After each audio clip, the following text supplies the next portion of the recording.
Welcome, everyone, and thank you for joining us today. We are excited to have you here for our PathLock Innovation Series. My name is Stephanie Anderson. I'm the Global Webinar Manager here at PathLock. And as many of you are aware, today we are kicking off our PathLock Innovation Series with multiple webinars. I'm going to put a link in the chat in just a minute with our upcoming sessions. If you haven't registered for those, go ahead and do that. Today, we're kicking off our innovation series with Andrew Morris from Turnkey Consulting. He's going to be presenting on secure operations mapping and securing your systems end to end. And everyone is on mute. That is just to control things a little bit more and not have any background noise. I also just wanted to encourage you to click on that link that I just put in the chat to look at our upcoming sessions. We have some exciting ones coming up for the day. And this session is going to be about 40 minutes. So with that, I just wanted to turn the time over to Andrew and thank him for his presentation. Thank you very much, Stephanie. So good morning, good afternoon, everybody. Thank you for taking the time out of your day to join me. What we're going to be taking a look at today is introducing a problem. So what do many of us face in the world of SAP? SAP is increasingly becoming a more complicated burden on organizations, and with the level of regulation and threats and risks against it these days, what do we need to do to protect it? Take a look at things like the secure operations map and other frameworks, how they can be used to take a look to help organize your SAP security defenses, and then do a bit of a deep dive into the secure operations map overview. Not too deep, sadly, as we only do have about 40 minutes, as Stephanie said, but trying to whistle-stop tour through some of the key highlights of it and what does that leading edge of security look like, and then closing up with some takeaways. There will be time for questions at the end, but by all means, please add your questions into the chat and I can try and pick them up as we go along. Happy to answer any questions. So starting at the top, start with some introductions. So I'm Andrew Morris from Turnkey Consulting. If you're not familiar with Turnkey, we're a PathLock partner. We help organizations manage their risks and make it a safer place to do business in the world. We are largely split into three practices: integrated risk management, making sure risks are understood throughout their entire life cycle from identification to control to mitigation; identity and access management, making sure the right access is assigned at the right place at the right time; and then my practice, application and cybersecurity, making sure that applications are managed end to end and all the supported bits and pieces, which we will cover in today's session. I am the practice director for application and cybersecurity in the UK wing of Turnkey, and there's my contact details if you want to reach out after this. I've been working in the information and cybersecurity field for about 17 years now. With SAP a good chunk of that time. I've been with Turnkey Consulting for 4 years now, and before that I spent time in industry with working for critical infrastructure, utilities and FTSE 100 organizations.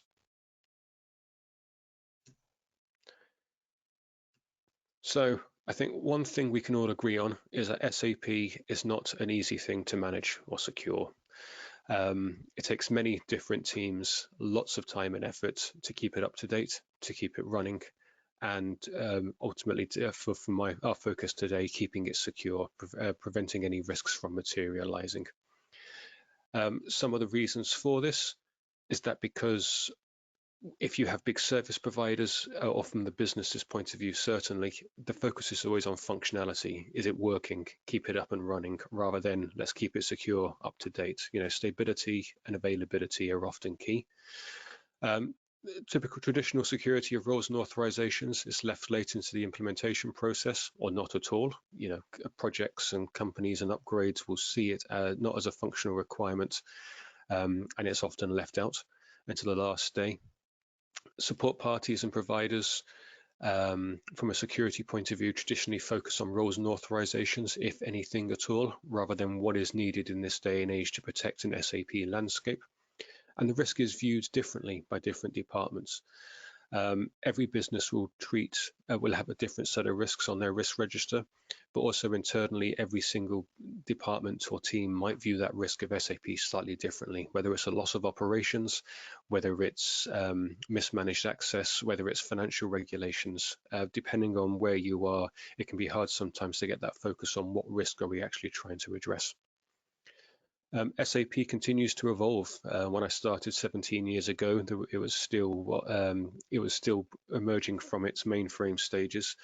But now there's gateways, web front ends, web platforms, and even more complex integrations, which are now standard. You can have hundreds and hundreds of data feeds and interfaces coming in and out of SAP. Newer technologies such as BTP, SuccessFactors, CFIN, all coming to the market in recent years, and they're all redefining what security is. It's no longer just roles and authorizations. Multiple different ways of hosting SAP. There's SAP's RISE platform, self-hosted, there's private cloud and everything else in between, often all interconnected between each other as organizations take advantage of multiple different technologies. There's an assumption in some areas that security has not really changed, and so we can just use the default roles, that'll be fine, and then SAP is secure. But it's not really in this day and age. Yes, the default roles are getting better and better, but they still contain segregation of duty risks as a basic example. And in this day and age, more than ever, dedicated security experts and tooling are required. You cannot just rely on your service provider or your service integrator or auditors to have complete knowledge and advise what you need to do. It's absolutely essential that your security team or a security team is empowered with the right level of expertise. And some of the consequences of getting SAP wrong are quite big. There's audit findings are the most common ones that we see. Every single year or multiple times a year, companies get audited, and there's always some access finding. Remediation of these risks can often be more costly than implementation at times. As the business evolves, and if SAP security roles and authorizations stay stagnant, it can be quite expensive to try and rework that every couple of years. So trying to stay on top of that is important. Because SAP is often misunderstood, which we'll cover in a moment, it's not often aligned with your organization's security strategy, which means there's often a chance of elevated cyber risk. And if teams aren't aligned and the risk isn't understood, then you'll often have duplication of controls managed by different teams, or encouraging control gaps between teams where one team thinks another is responsible. Very, very common from what we see. But why do we continue to focus on SAP if it's still a headache? Because it's important to businesses, quite typically. For most organizations who use SAP, and I'm sounding like a SAP tagline here, it's often their most critical application. For the finance systems, it often drives the heart of most organizations, their finance system. Same with manufacturing, supply, and other industries. About 61% of all business runs through an ERP, and more commonly, that is SAP, or another equivalent-sized ERP. It's a big issue for many organizations these days with so much data flowing through one application or a group of applications, typically in SAP's case. It's a very easy target for hackers. We used to be able to sit here a few years ago and say, SAP in theory is under attack. But now with data out there, we can conclusively say SAP specifically is under attack by criminals. There's very advanced threats and attacks that these criminal gangs are using to attack SAP. And it's something that all businesses need to address and consider. Now, one of the challenges as I say, if you take it from a financial director's point of view, or CFO's point of view, if SAP is running finance, it might be the most critical application out there, the most important thing on their radar. Everything from Sarbanes-Oxley or segregation of duties or some other form of finance risk and fraud will all be focused on SAP. For them, it's the critical one. But for a CISO or a wider IT organization, SAP is just one little application in their estate, one of potentially hundreds, thousands, or not tens of thousands of devices and other systems all talking to each other. It can be quite hard to understand the context of why the SAP team keeps shouting or why people are going for it. So using our knowledge of what SAP is used for in the business can really help drive home why SAP needs that focus and why we need to go to these lengths rather than just the third party will manage it, as many organizations have historically done. These conversations are starting to happen now with many organizations, typically with the CISO group, if they're not already. So that collaboration between the traditional SAP security team, which would look at roles and authorizations, and the CISO group is becoming more and more common as it is needed. Each of them brings different things to that party. You know, let's say the security team will understand the business. They know the roles. They know how important it is. They can add context to security processes. And all the wider cybersecurity initiatives which take place. Ultimately, what we're trying to do, you know, if the remit of the board is to reduce risk, then working collaborative is the only way we're actually going to reduce this risk to SAP. One of the biggest hurdles many organizations face, though, is the incompatible terminology. SAP is full of three-letter acronyms, and the cyber industry has even more of them. And they sound similar, and some of them are the same, but there's many different variations. You know, privileged access management is always one of my favorites. You know, from a CISO's point of view, privileged access management will mean servers and databases and locking down, you know, privileged access functionality. But in the SAP world, that's typically firefighter or emergency access management. Similar concepts, slightly different implementation with a different scope. There's going to be new terminology that the SAP teams haven't really encountered before. Mobile execution, probably ransomware, SIEM, and everything else, which will be common knowledge to the cybersecurity team. But by talking together, understanding what that shared taxonomy, you're able to have a communication and say, actually, a lot of the controls we have in place do the same thing. A lot of the controls we do towards ITGC actually are compliant with the SAP security strategy. So just to make sure you have that complete coverage of what you need to have in place to mitigate against modern cyber attacks and threats. So moving on to the secure operations map and frameworks. A secure operations map, for those who have not heard of it before, is a few misconceptions around it. If you look at the document itself, it's available on SAP's website. It's probably about 7 pages of text, most of which is diagrams of the operations map itself. So it's not a rigid framework, it's not fully detailed, it's not an audit savior, and most importantly for this, it's not a software tool or technology. It's not something you can install in SAP. It spits out the guide and it gives you a score of what you need to fix. But what it is, though, it's that key. It's a guide that helps bring together, this is what you need to secure SAP. It's not just roles and authorizations, it covers the full gauntlet, everything from the human beings accessing SAP at the top, right the way down, and robotic agents accessing SAP at the top, right the way down to the underlying network underneath. It's no longer just roles and authorizations. One of the good things about the secure operations map is it can apply to any type of SAP system, no matter where you hosted it, no matter what platform you're running on. From now or the future, it is relevant to everything. And it's constantly evolving as well. SAP have committed to keep it updated.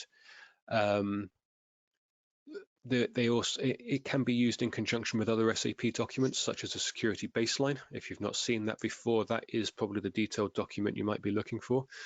30 or 40 plus pages of SAP technical parameters and settings, which should be changed to like a hardening guide for your SAP systems. That's something we always recommend people look at. As always, be careful before enabling them, because you can have unexpected consequences, which is why that previous comment of remediating some of these things can be more expensive than implementing it in the first place. But why use the secure operations map instead of other frameworks? It's supported by SAP. For us, we have had lots of positive experiences with using it to open up that conversation about cybersecurity in SAP. It gives a good picture, which all teams and all responsible parties can understand. And it just helps visualize what we are trying to achieve. And it's often a useful business guide to building a business case for enhancements. If you know what you're missing, you know what you might need to add based on the priority or the risks that your organization faces. It's not the only framework though, there's more security frameworks than I can even count. NIST is probably one of the bigger ones that's emerging in recent years, and you can absolutely use frameworks like that to plot your controls out, map SAP controls to your wider cybersecurity frameworks. It's definitely possible. And many organizations have great success doing it. But in terms of visualizing what you're trying to achieve, what's the end goal, the key areas you're focusing on, many actually prefer the security operations map or using the two in combination. If you've not seen the security operations map before, there it is. It's split into 5 logical layers. At the top is the more human elements of it, which we'll go through in a moment, right the way down to the underlying environment at the end. What's interesting is as you go through this, typically you'll see there's many different teams involved in many different aspects of it, and it's not black and white who owns what. It's not uncommon for us that when we explore the secure operations map with organizations, there's often areas that they don't actually know who covers it. There's assumptions, but when we go and validate those assumptions, they're just not true. So instantly it becomes a very rapid guide for people to realize, actually, we don't have security hardening, or it doesn't quite cover the full scope of what they think. As I keep coming with those questions. For the next section, I'm going to be diving into the secure operations map in detail. This is a whistle-stop tour. I could literally spend hours going through this. What I'm going to show, because there's no best practice, and I'll use that with quotes. The risk for every organization is different. Every organization has a different tolerance of what risk it wants to accept, what its security, what its standards are for this, for security within the organization. What I'm going to show you is some of the key ones we've seen where that almost like the leading edge of what organizations get up to, that area of that target of what they're trying to achieve or have achieved. It might well change for your organization. It might be very, very different or not relevant for your organization, but it's always good to try and understand what the goalposts are that you're aiming for, just to try and see what these type of areas contain. So, as I say, the 16 chunks within a secure operations map, each will have their own challenges. It will require multiple skill sets and disciplines to review, design, and embed controls. These controls are probably a snapshot of now. For those of you who worked in cybersecurity for a while, what we do now, we didn't do 5 years ago, and what we do today will probably be obsolete in 5 years, unless we still have legacy systems floating around, so never say never. But the controls we have in place will constantly evolve, as risks emerge, as threats emerge and can make risks materialize. It's critical that we stay up to date with our controls and make sure they're relevant. And it's rare, as I mentioned, for a single team to manage this all. So the key part of here is this. Using this map should open up those collaboration, open up that communication, understand that common language, and see what you need to do. So if we take a look at our first layer, split into 3 chunks: awareness, security governance, and risk management.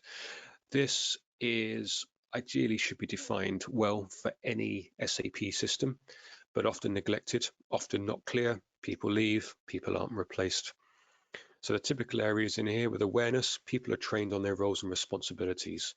How do the end users, the people, know what they need to do in the system? I shouldn't export my data with table access. I should store it securely. I know how to use the transactions. Developers know to build code securely.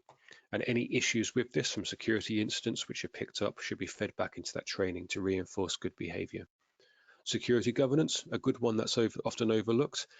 Roles and responsibilities defined, risk level visible. How do you know you're progressing against a secure operations map or your controls? And critically, if changes are being made, do you have the knowledgeable approvers in place? Risk management, it's not just a woolly, we feel like we're secure. You have a proper defined process for managing risks right the way through their life cycle. All controls, ideally, in an ideal world for any organization, should be aligned to risk. If not, you're just wasting people's time if people are doing something which actually provides no tangible benefit.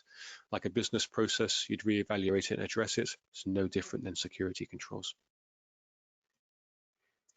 With the processes, a mix of regulatory process compliance, data privacy and protection, and audit and fraud management.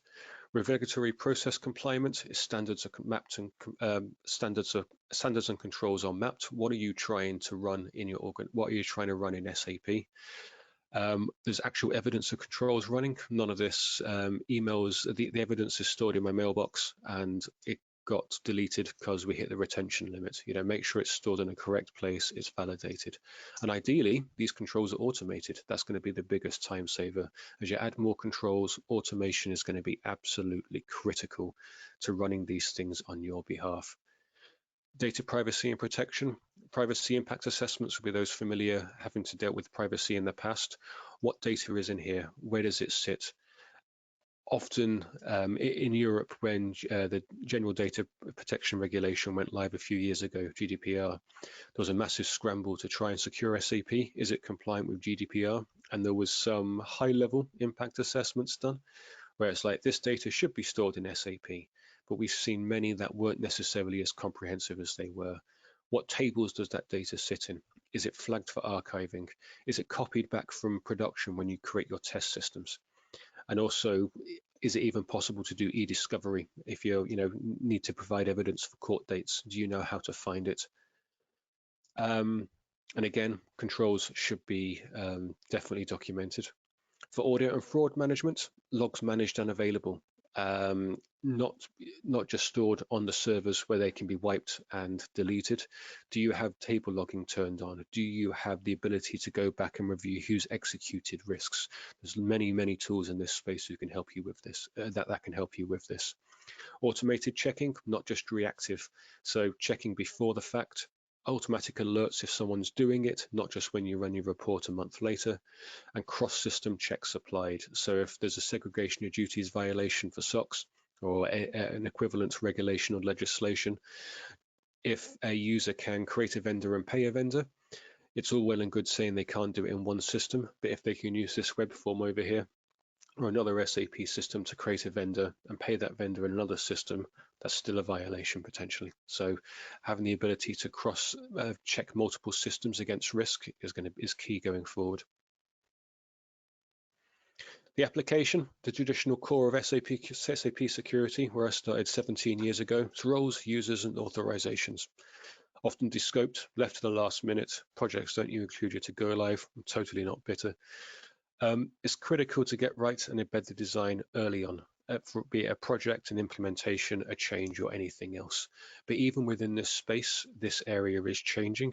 Looking at the first two, user identity management, making sure you have the basics right. Joiner, mover, leaver, all your access reviews. Who has what? When did the last person check it? How do you manage your identities? There's many SAP tools now that can manage identities. There's many third-party IDM tools that can manage identities. Making sure you have something that's compliant across SAP and the enterprise is key in understanding who is accessing what, especially now not every logon is a human being. Let's say third parties there, but they are human beings. But there's operating systems, databases, third parties, emergency access management, all the robotic processes they have running, many different people, many different groups. They're not all available in one single source of truth like a HR system. So it's how you manage those identities. With authentication and single sign-on, conditional MFA is something we see emerging, or reprompting through authentication, where you absolutely need to know is the person you think it is viewing or changing that data. It could be before they commit, before they submit, approve a purchase order.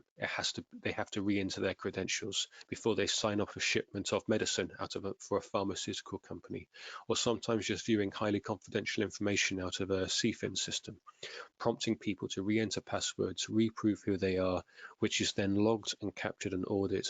It's something many organizations can take advantage of, and very few of them are. Making sure you have password parameters set, legal passwords blocked, blocking the name of the company, days of the week, welcome 123. and all the other passwords teams use as a convenience over the years. Yes, it's convenient, but it just weakens your overall security. And critically, keep your audit logs. You hear logs and controls an awful lot because they are very key. Looking at the other two area, roles and authorizations. Hopefully, most organizations are fairly mature in this space now, but make sure that change management is still fully embedded, making sure there's relevant approvals in place. You don't get the transports mixed up and you end up pushing a change live that overwrites something else. Have all your compliance checks built in as part of that change management process, cross-system, segregation of duties, personal information, whatever your organization is interested in, make sure those checks are built in. If you're using identity and access management, you're probably already using some form of business roles. This is an individual, this is their job. This job gets the following access, which we know, here's the following risks, and it's fully managed. Custom code security is absolutely a growing area, lots of interest in it that we've seen. Making sure that any code or programs that you write for SAP are secure, your third parties, right? Software development lifecycle is key. There's a handful of organizations that I've met that actually go into SAP and remove old code. There's many programs they know probably aren't used anymore, but removing it to reduce the security risk is just as important. Making sure developers are trained, making sure those appropriate checks are in place. Don't just check on security. Things like embedded usernames and passwords, opening up RFC ports, or anything else that could weaken the security, but also look for code that can hinder performance. And we've seen many organizations, they don't necessarily get the support from a security point of view to do security code scanning. But if they say, hey, this will identify code which will impact our performance because it's got a never-ending if loop in it, then suddenly funding is available. So again, collaborate with different teams, understand if these tools you are using or want to explore benefit others, because you can often then join up funding. Exception management. You're always going to encounter that if you have changed third parties who previously updated your programs for you. You push a change through, the new change doesn't introduce a vulnerability, but the old one has 17. Who's responsible for that? There's often contractual challenges and issues. Sometimes the exceptions just have to be, draw a line in the sand and say this one has to go through because it is an exception. But tracking those exceptions, knowing where they are so they can be addressed by a comprehensive project or something similar is still important. Knowing your risks and who approved it is just as key. Looking at the system layer, architecture is one of the key areas, certainly when you enter into the cyber world, as all that focus goes on the people and the application layer itself. Many organizations leave this to third parties. Many organizations don't document their systems. They certainly don't know their interfaces, what those interfaces talk to. So making sure that we look at security hardening, secure SAP code, and security monitoring forensics is key. Security hardening itself, again, that security baseline is a critical guide these days, constantly being updated. Now includes core SAP, including S4, HANA databases, and BTP. That's a good one to always look at. Is your baseline up to date? Audit logging enabled. Log critical changes that are relevant to your system. Continuous testing and monitoring of vulnerabilities using tooling to understand if your system has any issues. Absolutely critical to do that when you are building new systems. If you are migrating your journey, if you are starting your journey to S4, make sure the system's secure by default out of the box. And testing those RFCs and monitoring them. Have you got SAP all on the system IDs connected to the RFCs? What code are they executing? There's various parameters and trace programs available to understand that. Do any of them need to be locked down and updated? Answer is probably yes, but it can take a while to get there. For secure SAP code, it's largely focused around making sure SAP is up to date. Making sure that security patches are applied, all relevant OSS notes are done. It can be hard to apply support packs. It can mean months of testing. It can mean lots of regression testing. And for large organizations with hundreds of SAP systems, it can take a while. So having a separate process for those security patches can be absolutely critical in order to get them done. We have seen organizations, only apply them one system a month just to make sure there's no issues. But if there's 7 patches a month, and that would be a quiet month, and you have 100 systems, it means some patches go for a long, long time without being patched. Security monitoring and forensics, real-time integration with security. Things like integrating with your SIEM tooling or your security operations center, orchestration and response. Stuff that your cybersecurity team might already be doing, but not necessarily at the application layer for SAP. Depending on your asset management for your organization, you might well get an alert that says server 123 has a critical vulnerability. You have that context knowledge to say, and along with the basis team to say, well, actually, that's the core application server or the gateway of our finance S4 system. So the ability that you have is to enhance and enrich this data to highlight what is an area of concern for SAP. And one key area, forensic analysis and log consolidation. Make sure logs are taken off the system. Don't store them on the server itself. Otherwise, if someone is malicious and wants to tamper with the logs, they're right there and you have no backup. The final layer takes a look at network security, operating and database security, and client security. Typically, a third party does that, or it's basis's problem.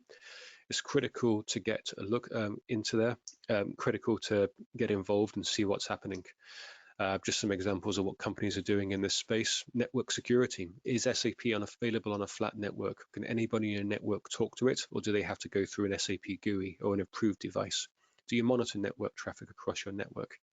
Again, the security team has the ability to add context to this. Why is this application talking to SAP? What interface is it?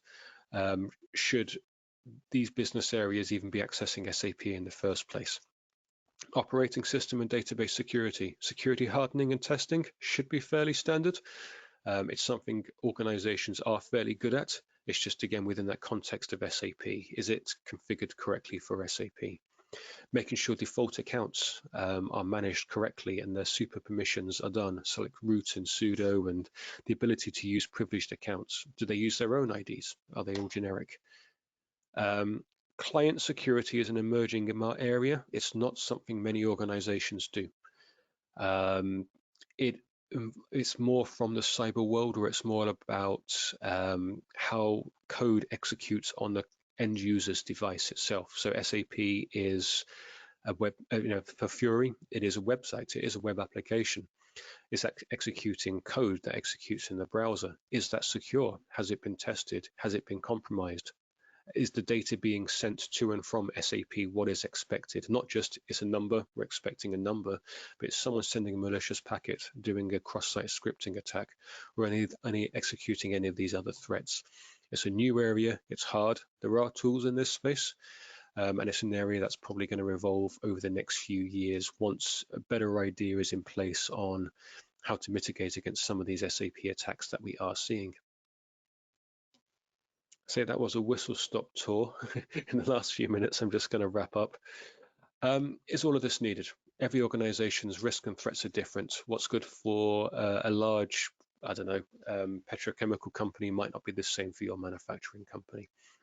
Understand what your risks are, what you're trying to prevent against. Integrate the secure operations map where needed with other frameworks you use in your organization. You're not trying to convince the CISO to throw out his beloved NIST framework or COBIT. It can work alongside them if needed. It use it as that visibility guide. Communicate with multiple teams is required. Break down those silos. Don't be afraid to educate people and bring them along on the journey. Most people do not want more work. Most people will be terrified of learning all this new stuff. Bring them along, show them it's not scary, or be scared with them if needed. It's a journey and it will take a while, but it is possible. And improve incrementally if needed. Prioritization is key. You're not going to implement all these changes overnight. It's going to take a while, and depending on your organization, it could be a multi-year project, but it's worth looking at. Otherwise, you are exposed to risk. break down those silos. So I've mentioned a few times throughout, use your knowledge to your advantage. So for example, as a SAP security function, they will have good knowledge on business risks and processes, understanding of SAP technology and probably the exploits, knowledge of SAP, who it talks to, what users are there, commonly more than basis, so they don't insult the basis team too much. And they'll know existing roles and responsibility. Who are the key stakeholders for SAP? That risk management, that popped up in the wrong order. The CISO group will have an overview of the organization's security management processes. What are they trying to defend against? Overview of existing tools. What can be extended into SAP? What's the gap? And already integrated with groups like architecture, security operations center, incident management. So you don't have to go about finding all these teams in discovery. And ultimately, what we're trying to do is get a clear picture of the risk to the organization, the enhancement of existing technology, people, and processes to provide assurance, use cases to detect and respond to SAP incidents, and hopefully joint funding. If the CFO is supporting the SAP security team and demands compliance, the CISO group doesn't have budget for all the applications, but you can provide it for SAP. It might mean some extra movement in that space, which other applications might not get. And finally, review your secure operations map with your systems integrator and other teams. Don't be afraid to ask for help. Involve other teams as part of the review and adapt and use the parts that you need. Risk and threats involved all the time, and so should your controls and your security posture, and hold people accountable in contracts. If third parties are managing it, don't let them say, we're the experts, we know what we're doing. Trust them, but verify and make sure it's in the contracts that they are doing it. We have, first off, thank you if you're still there and listening to that. We have about 5 minutes for questions and answers if there are any. Feel free to put them in chat, or Stephanie, I don't know if there's a way of asking them verbally. Yes, thank you so much, Andrew, for your presentation. And if you have any questions, please add them now into the question box. There's a little question box on your panel that you should be able to submit questions to. And while we're waiting for any questions that might show up, I just wanted to make a few announcements. As most of you are aware, this presentation was part of our Pathlock Innovation Series. If you go to our chat, there's a link to the upcoming sessions. Our next session will be a holistic approach to your SAP cybersecurity assessment, and that will be a presentation internally from Pathlock. So if you would like to join that session, please go to that link at pathlock.com/innovation-series, and you should be able to register there for that session or any of the upcoming sessions we have coming. And with that, I'm not seeing any questions at the moment. So we just wanted to thank everyone for coming, and we hope to see you at upcoming sessions. Thank you, Andrew. Absolutely, no problem. Thank you, everyone. Enjoy the rest of your day. Feel free to reach out if you have any questions.